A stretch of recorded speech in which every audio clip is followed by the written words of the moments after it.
Bonjour à tous. Je continue à vous partager des extraits du livre du cardinal Ouellette, Mystère et sacrements de l'amour. Le mariage et les autres sacrements. Le sacrement du mariage élève le rapport conjugal homme-femme au niveau de signe, symbole, paradigme de l'ordre sacramentel fondé dans le Christ époux de l'Église épouse. De quelle façon la grâce spécifique de chaque sacrement insère-t-elle les personnes singulières dans le mystère nuptial du Christ et de l'Église? Le principe, pour ainsi dire, architectonique est le mystère de la fécondité trinitaire élargie à l'humanité sous forme d'alliance dans le Christ. L'Eucharistie représente la source et le sommet du mystère sponsal Christ-Église que le mariage traduit et décrit avec le langage du corps. Le baptême, la confirmation et le mariage.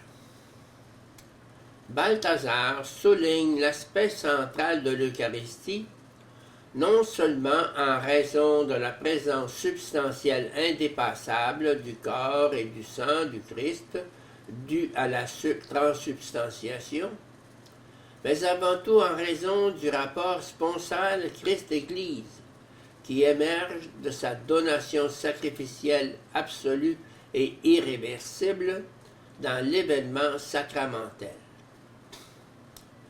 La nouvelle perspective considère la vie du Christ comme la forme de l'homme et non pas comme une cause méritoire d'une grâce spécifiée par la nature de l'homme.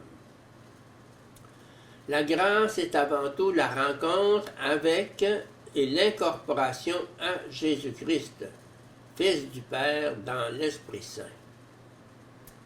Ce ne sont pas les situations humaines qui définissent la grâce du Christ. C'est la grâce du Christ qui définit et détermine d'en haut le sens et l'accomplissement de la réalité humaine. En ce sens, l'union hypostatique faite Eucharistie et interprétée dans l'horizon de la nuptialité devient le Sacramentum Mundi, le symbole des symboles, avec tout le poids ontologique que Mazzanti attribue à cette expression. Le baptême et le mariage, continuité nuptiale du don. La signification nuptiale du baptême est évoquée par saint Paul dans la lettre aux Éphésiens 5, 25-28. Marie, aimez vos femmes comme le Christ a aimé l'Église. Il s'est livré pour elle, afin de la sanctifier en la purifiant par le bain d'eau qu'une parole accompagne. Car il voulait se la présenter à lui-même, toute resplendissante, sans tache, ni ride, ni rien de tel, mais sainte et immaculée. Du point de vue de l'Église, le baptême signifie avant tout une incorporation au Christ, et donc l'introduction dans l'éthos sponsal du Christ. Ne savez-vous pas que vos corps sont des membres du Christ? Et j'irai prendre les membres du Christ pour en faire des membres de prostituées? 1 Corinthiens 6,15.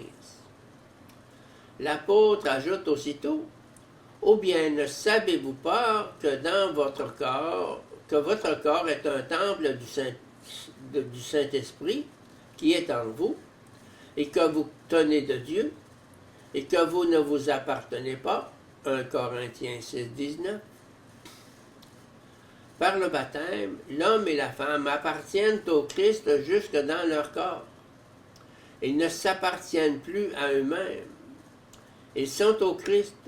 Leur corps ne leur appartient plus. Il faut donc que le Christ lui-même donne les conjoints l'un à l'autre et livre à chacun le corps de l'autre comme lui-même a livré son corps. L'œuvre du mariage se réalise de telle sorte que le don mutuel des époux par la grâce baptismale soit et devienne don au Christ.